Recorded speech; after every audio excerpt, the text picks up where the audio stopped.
Sosial-İnklüziv İnkişaf və Yaradıcılıq Mərkəzi Əmək və Əhalinin Sosial Müdafiəsi Nazirliyinin tabeliyində bir qurumdur və bu mərkəzin yaradılmasında birbaşa birinci vitse-prezidenti Mehriban xanım Əliyevanın təşəbbüsü ilə yaradılıb və bunu demək istəyərdim ki, bu tipli mərkəz Cənubi Qafqazda yeganə və ən böyük bir mərkəzdir. Açılışı olub 22 oktyabr 2021-ci ildə və artıq 3 ildən biraz çox biz fəaliyyət göstəririk və burada mərkəzdə həssas kateqoriyadan olan bizim vətəndaşlara 5 həssas kateqoriya şəhid ailələri üzvləridir, vətən müharibəsi ilə əlaqədar olaraq əlilliyi olan şəxslər və onların ailə üzvləri, az təminatlı ailələrdir,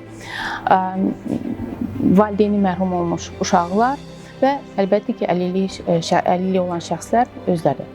Və bizim mərkəzdə 14 istiqamət üzrə burada təlimlər təşkil olunur və həssas kateqoriyadan istedadlı olan vətəndaşların, onların yaradıcılıq potensialının müəyyənləşdirilməsi və inkişaf etdirilməsidir. Artıq 2 ildir Cənab Prezident tərəfindən gənclər gününə aid olan bizim 2 benefisiarlarımız, 2 məzunumuz Prezident mükafatı ilə təltif olunublar. Keçən il bizdə Rəvanə Ağamirova, o vokal üzrə bizim məzunumuzdur və bu il artıq başqa bizim bir benefisiarımız Fatimə İsrafilova kamança ifası üzrə bu ildə Cənab Prezident tərəfindən təltif olunub. Bu əslində bizim üçün qürur edici bir faktordur.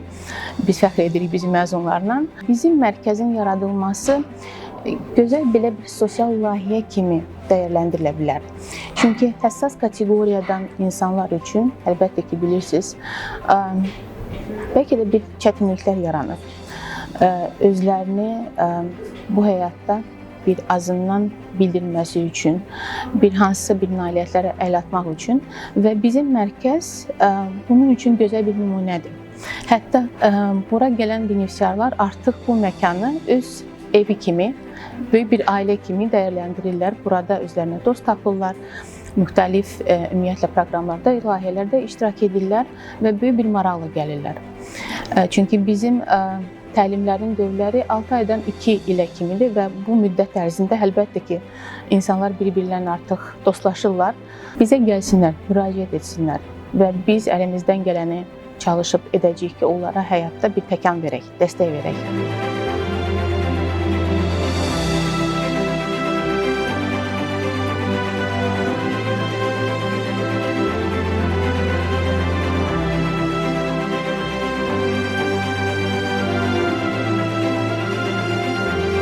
Əvvəlcə mən məşğul olurdum bitkilərlə və mənim marağım var idi ki, ta əvvəldən ki, bitkilərlə müalicəvi məsləhətlə necə istifadə olunur və nələr xeyirdir.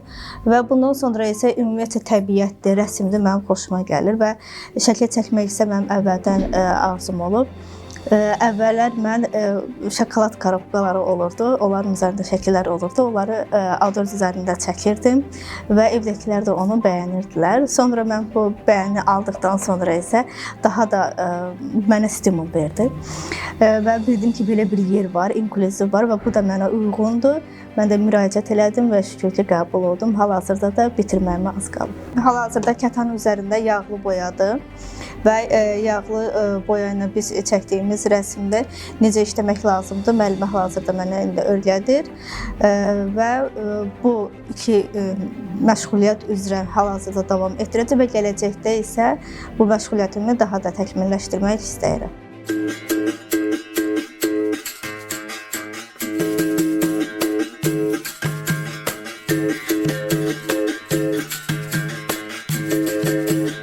Mərkəzin ən maraqlı bölmələrindən olan Kapiyara bölməsindəyik. Bu bölmə haqqında bizə məlumatı təlimçi Asiya xanım verəcək. Salam. İlk öncə özümüzü təqdim edək. Mən Asiya Atayeva, həmkarım Elsəvər müəllimlə birlikdə Sosial-İnklüziv İnkişaf və Yaradıcılıq Mərkəzində Kapiyara dərsləri tədris edirik. Biz burada əsasən 2 qrup üzrə fəaliyyət göstəririk. Həm art reabilitasiya, həm də həvəskar qrupla.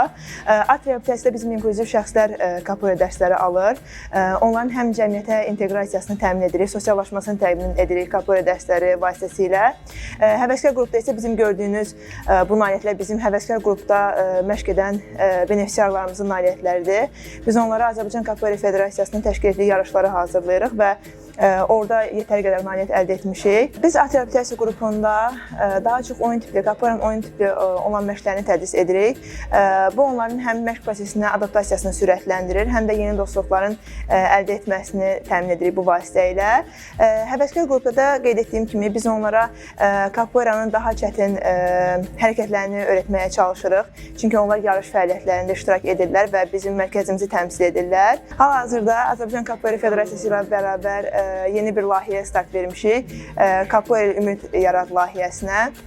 Bu layihənin əsas məqsədi bizim həssas qrupa aid olan təbəqəmizə uşaq evlərində, sığınacaqlarda məskunlaşan övladlarımıza kapoeira vasitəsilə bir ümid yaratmaqdır və onları həm sağlam həyata, idmana cəlb edərək onların gələcək həyatlarına bir töhfə verməkdir. Bundan əlavə də əsas məqsədimiz Dost İnklüziv İnkişaf və Yaradıcılıq Mərkəzinin nəzdində bir kapoeira klubu yaratmaqdır və həmin idmançıları birinci ölkə yarışlı, ölkə səviyyəli çempionatlarda çempionluğunu təmin etmək, daha sonra isə ümid edirik ki, həmin uşaqlar bizi beynəlxalq arenalarda təmsil edəcəklər və bilirsiniz ki, həmin uşaqlara bu vəsilə onların sağlam həyata cəlb olunması çox vacib amildir. Həm bizim cəmiyyətimiz üçün, həm də gələcəyimiz üçün. Ümid edirik ki, layihənin də adından göründüyü kimi kapoeira ilə onlarda ümid yarada bilərik və onların gələcəyinə də töhfə vermiş olarıq.